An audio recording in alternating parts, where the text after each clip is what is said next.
He says 5 sets to failure is easy compared to doing 20 like moderate sets.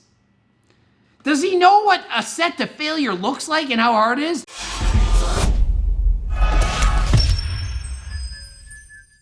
Coach Greg, so I just did this without pressing the record button.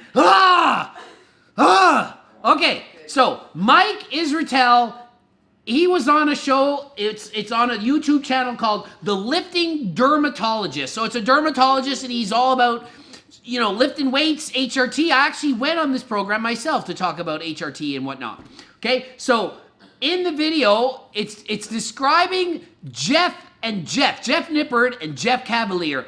They had basically like a debate on is volume killing your gains. Then I did a critique on both of them and said, which one of these guys is right? And I went more with Jeff Cavaliere than Jeff Nippard. Jeff Nippard is more of a, for beginners, like it's just like don't train hard, hold back. So Mike Israetel, he's very well educated. He has a PhD. He studies how to train and how muscles are built. He's read a lot of the research. Doesn't have as much practical experience as me, so we differ in certain ways. I only have a master's degree as a PhD.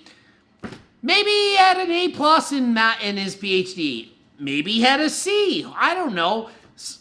I don't know who's smarter. I don't know who knows more. I just know that we're different. But he disagrees with a few of the things, or a lot of the things I said. But the problem is he actually agrees. He just doesn't know it. He just doesn't know. I'll explain why. I'll go into details. By the end of it, every single person that watches this is going to agree with me. Why? Because I'm right, of course. Come on. Anyway, I am not a doctor. I'm a kinesiologist. He's technically a doctor because he has a PhD. So, non-doctor versus a doctor. We will see who knows more about what they're talking about, whose information applies to you better, when, why, where. Everything is going down in this video, okay? So pay attention and watch it till the end. I'm watching the video, I'm gonna press pause and comment. That's how we're gonna do this. He starts off by asking if he's ever heard of me. And he says yes. And he says he's a great bodybuilder and very strong, all complimentary. So how can you not like this guy so far? So far, he's a fan of moi, which I like. I'm liking so far. So he says, the literature says that if you train to failure, you're not going to get more benefits than if you go close to failure, like 2 to 3 reps shy of failure. So if you look at the literature on training to failure, it shows us at least 2 things. Thing number 1 is that coming close to failure, about 2 to 3 reps away, if you take the net balance of the evidence, doesn't seem to provide any more stimulus than going all the way to failure. So the argument of going all the way to failure sort of falls apart right there. 2 to 3 reps shy of failure is close to failure? Come on, no it's not. 2 to 3 reps shy of failure is a warm-up set for this boy. I don't train like a pussy. So you train like a pussy, Mike? Yeah, that may be very well be the case. Sorry, I don't. 2 to 3 reps. Let's take 3. 3 reps shy of failure? I train that hard with pneumonia. That's how a beginner should train. That's for novice type lifters. Don't go to failure. Yeah, I'm not saying everyone should train to failure. I'm saying most people don't train hard enough. I'm saying beginners walk in the gym. Maybe they're only been training 6 months and they're not training hard. I've coached these people. They'll do 10 reps with bicep curls and I'll be like, do 10 more. No, I'm tired. And they'll do 10 more. I'm like, oh my goodness, it's not hard enough. So he's saying there's no more benefit to going all out. That is insane. That doesn't make sense. He just says, you don't want to train too hard because then you can only train each body part, say, once a week versus twice. So you have less opportunities to growth. 52 times you can train a year. Not going to build as much muscles if you train 104 times a year. I agree totally. But he's saying, don't go as hard. He's like, if you go really hard to failure on chest, then what happens in 3 to 4 days when you have to train chest again? You're going to be too tired. So then what's going to happen? Guess what? You're going to go easier. The opposite of what I say. And you're going to do more volume because you're not as tired, so you can do more volume. So you're doing the opposite of what I say, which is to train harder. Now, what do I keep saying? Don't do too much volume. Go hard, but with less volume, and then you can recover enough. I train my chest every 3 to 4 days, and I go to failure for all my sets practically and beyond, and I recover. Oh, but you're on anabolics. I'm on HRT, 100 milligrams every 5 days. That's it. That's it. That's not more than a normal person. And I trained for over 20 years natural, and I trained to failure. Don't say it's all anabolics when I was natural for a more long of a training time than almost everyone watching this. 42 bodybuilding shows natural. Made progression, improved all the time. It works. So don't do less intensity and more volume so that you can train again. That's all you need to sit there in the gym and be like, on your bench press, I better re-rack the weight because I have to do chest again in 4 days, so I don't want to be sore. That's exactly the attitude that people have now. The pussy attitude of training. I can't train hard. I have to recover. What about my mental, neuromuscular, blah, blah, blah? That's the whole point I'm trying to argue against. Stop the madness. Stop training slack. Go hard. Once you're tired, go home. When's tired? When you lose 10% of your strength. It might be 2 sets. I don't care. Stop and go home. And then in 3 days, go again. Go hard. So, and noobs also misestimate their RR on average, and they think they're training a lot harder than they are. Well, good news is as you get more advanced, you push it harder and push it harder. So when your gains do slow down, and I think this is to Greg's point here, is, as you go from beginner to intermediate, you do have to wake the up a little bit and train harder because you might not be training as hard as you thought. And then you start getting better and better and better at gauging reps in reserve and gauging what true failure is. Same thing. And then you become really, really good at it. And then it's no longer something you're doing that's for pussies. It's something that you're doing because it's the best idea to do from a mechanistic perspective. It's just going to grow more muscle. If you're a beginner, hard is not as hard as what we train at. Okay? So just understand, if you're a true beginner, you can gain looking at a weight. If you're more advanced, it's going to be harder and you have to push yourself.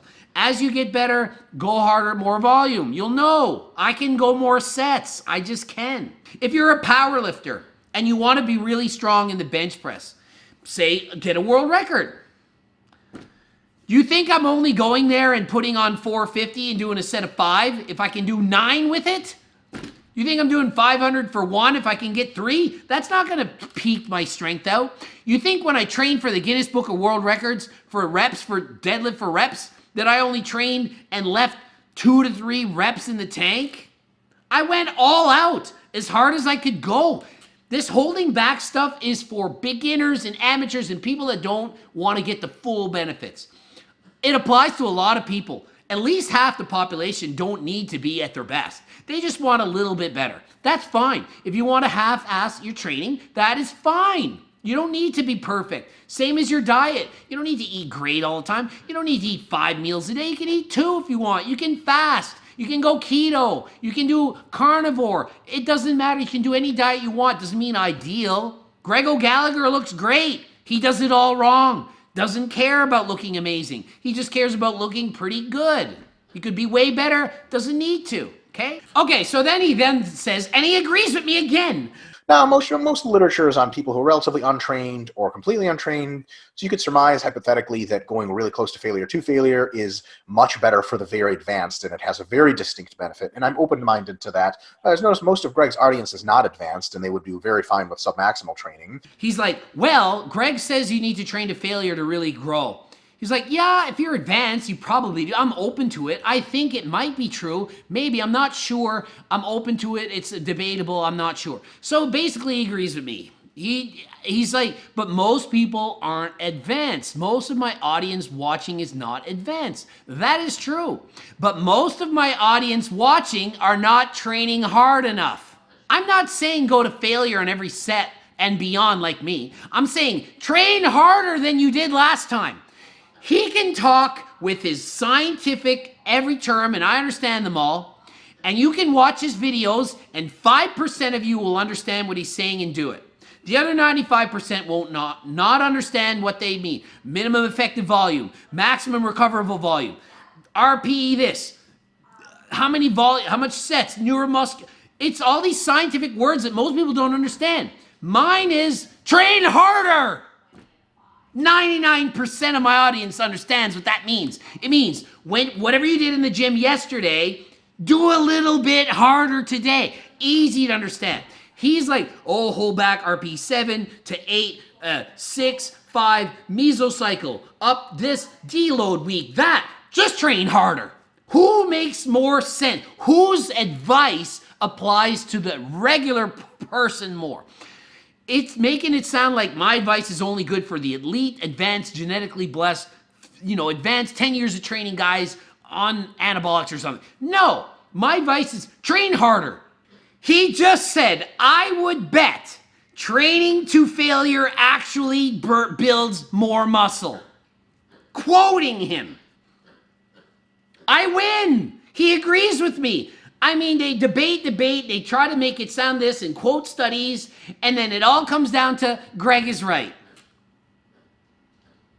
I'm not making this up. He just said it. I'm going to rewind it. I'm going to watch it again. And cumulative fatigue over time. The thing is, if you look deeply into the literature on training to failure and you read a bunch of other related things from sports science, going to failure on something, especially with a psychological component is tuned in and you're really going to failure, the stimulus seems to, I would bet that going to failure does actually grow more muscle. I would bet that going to failure actually does build more muscle. Now he's arguing, basically saying, well, if you train really hard, like to failure, then it's building up more fatigue. And so you can't do as many sets. And then if you don't train to failure, you're not building as much fatigue and you can do more volume. So he's saying you do less intensity, which he's just said builds more muscle, so that you can build less fatigue so that you can do more sets. If you go in 2 hours and you just train like a pussy, you're not really building much fatigue. You could do 5 all-out sets really hard, and it's more taxing, more training stress on your body than going lower intensity. So don't sacrifice the intensity for the volume. I'm saying you get better results by training hard. Don't hate me. His critique, Mike, is that, well, Greg doesn't say how many sets you should do. You're still left with the question of how much, which unfortunately, I'm pretty sure I saw the entire video by Greg. He never actually answers the question of how much. He just says, go harder, and he yells a lot, which is funny. He doesn't say how many sets you should do either. But I actually said how many sets you should do. I actually said in the video, once you're 10% weaker, you need to then rest longer so that you're recovered and then go again. And then once you can't get to that, you're only 90% as strong, you're done. So think of it this way. You're doing 500 pounds for 10 on the deadlift. 10% less is 450. So if you did 500 for 10 and then you lower the weight to 450 and you can't get 10, you're done. You need to then rest longer. You can then try it again, 450. Maybe you rested 4 minutes this time instead of 2. If you can't do it, you're done deadlifts. That's it. You can't do it. So I say how many sets you should do. Once you've lost 10% of your strength, you're done. So in comparison, his suggestion is way better than mine.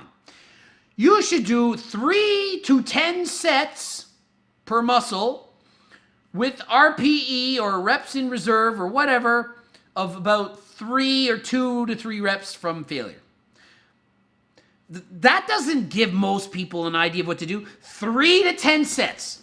Should I do 3 or should I do 10? I don't know. I'll do 10. I'll do 3. That's a huge variance. It's not like he said 5 to 6, 8 to 10, 3 to 5, and RP of 8 or 7 or 8. Well, we all know that if you tell somebody RP of 7 or 8, they're probably going to do 4 or 5. They're going to go way too easy, not hard enough.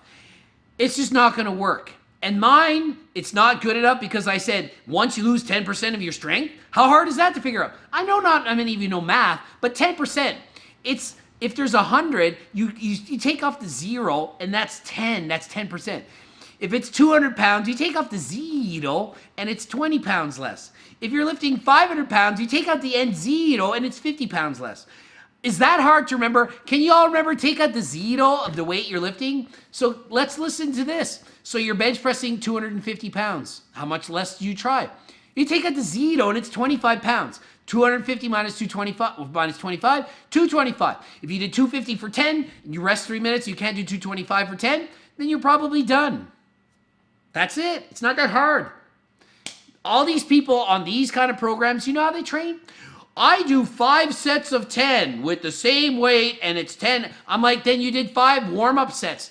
Me, if I did 5 sets with the same weight, I might get 10 reps the first set, then 8, then 6. It's not happening unless I'm resting a real long time, which I do want people to rest quite a bit of time. People that are resting 30 seconds to a minute, not resting long enough. He then explains, which is what I keep saying, people train less hard than they think. So I'm saying, train harder than you think. Train harder.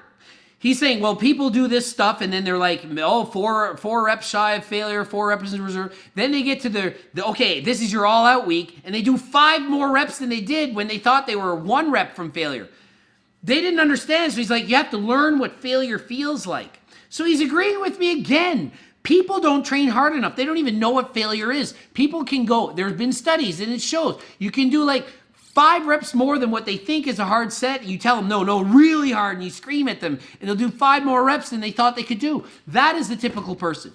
I don't care. I don't need a research paper to stand there and be like at the gym and look around, and I watch people for an hour, and I spot maybe 1 person that went to failure out of 30, and most people, they do their last rep, and I'm like, man, that's about what my first rep looks. That's a visual observation.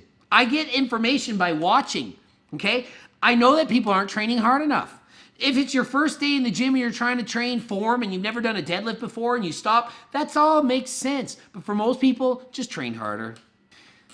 So he's completely wrong about this. So he argues what I said, that people will go and do a lot of volume and low intensity because it's easier than training to failure for less reps. Some reps from failure versus a workout of 5 sets all out. 5 sets is just not that hard to do, man.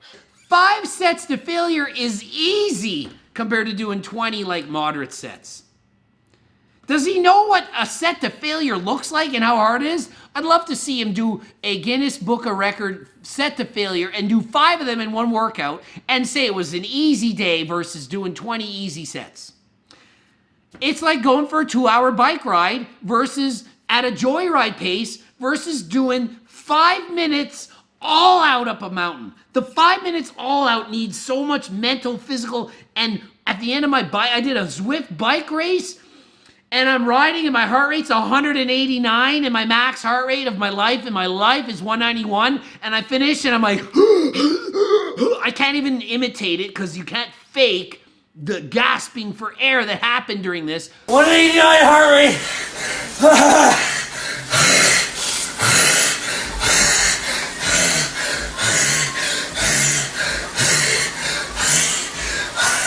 That is hard. It's so hard. Versus, I could have rode 3 hours at a leisure pace, not even close to that last mile of racing on the road. So much harder.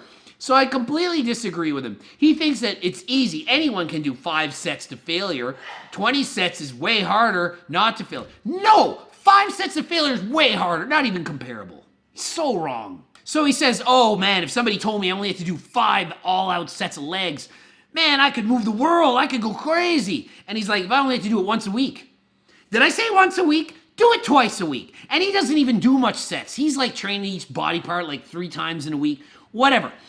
He doesn't know. He doesn't train hard. He trains moderate intensity because he's okay with his build. He trains like Jeff Nippard. There's nothing wrong with that if you want moderate results. But if you want the best results, train harder.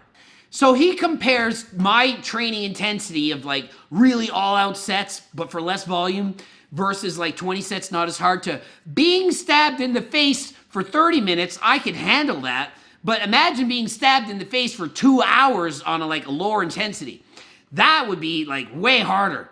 The difference is you're being stabbed in the face for 30 minutes is hurting a lot versus Allie's picking my zits for 30 minutes. For 2 hours. Allie's picking my zits for 2 hours. I can handle the 2-hour zit picking way easier than stabbed in the face for 30 minutes. What is he talking about? It's way harder to go and suffer immensely for 30 minutes than have a little prick oh, mosquitoes biting me for 2 hours versus stabbed in the freaking face. What is he talking about? Then he says, teach them what systemic fatigue is and what local contractility of the muscle is.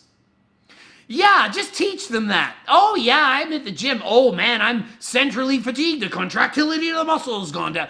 Come on, 99% aren't going to be able to do that, but 99% understand when I say train harder.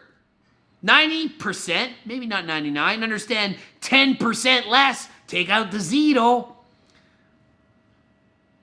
I was a school teacher. I know how to teach to people who aren't geniuses. He sounds intelligent to me. He sounds really smart.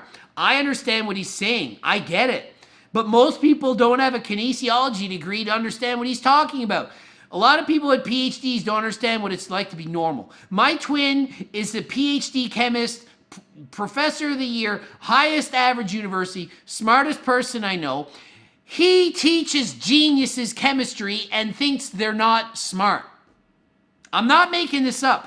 He has his classes. He's like, man, they don't understand. They don't get it. I'm like, every kid in your class is the smartest kid in every school, but they don't get it. I'm like, they're all geniuses. Imagine if you had to come and teach the kids I had to teach. Special needs and all the different classes. They don't understand. They don't get it. They're not geniuses. It takes a certain individual to be able to educate people that aren't at that super smart high level. This guy is speaking with words above your head. I can barely understand everything he's saying. So if I have a trouble, I mean, I'm like, listening, okay, yeah, okay, yeah, I get it. But like most people, it's just like, what did he say? It's over confusing. It's kind of like Thomas DeLauer's videos when he's reading and it's all the big words flashing across the screen. And you're like, science, science, science, science. Okay, it must be right. Not really. Just because they sound smart and talk with high, big vocabulary words doesn't mean they're smart. Well, they're smart, but doesn't mean that you're going to learn from it. Just because I say poop and use little baby words doesn't mean that I don't know what I'm talking about. They asked Mike, so what do you agree with more? Greg and Jeff Cavaliere, who are more like the trained to failure, less volume, or with Jeff Nippard, who it's more like moderate volume with holding back like 2 to 3 reps in reserve. And he says, oh, I'm definitely more of the average, more like Jeff Nippard. But he says, I start my reps in reserve below average. So I don't even train as hard as the average person. Then halfway through my mesocycle, say by week 3 out of 6, he's at average. Then he ends it at the elite hard training like me and Jeff Cavaliere. So he's like, I'm really a bit of both. So really, he trains like ultra pussy, then normal pussy, then hard. So out of 6 weeks, he's probably got 2 hard weeks in there, 4 easy or super easy, and then a deload. So 7 weeks of the training, he's got 2 kind of what I would call hard training. So he's only training hard 2 weeks out of 7. It's just too easy. He's holding back too much. Is it going to work? Yeah, decent. If you want decent results, go for it. Train like this. So then they actually say the part what I said, which was the 10% less, which I've talked about with the Zito take out 10% of 400 pounds, take out 40. And he's like, oh, I don't understand it. I think it's an interesting number. I don't know what 10% means, like 10% fewer And 10% reps? less in kilograms, he said, For the same reps. for the same reps. Well, so like one thing is, you know, if you go to true failure, you almost never can get the same number of reps set to set to set. So I'd wonder how that works.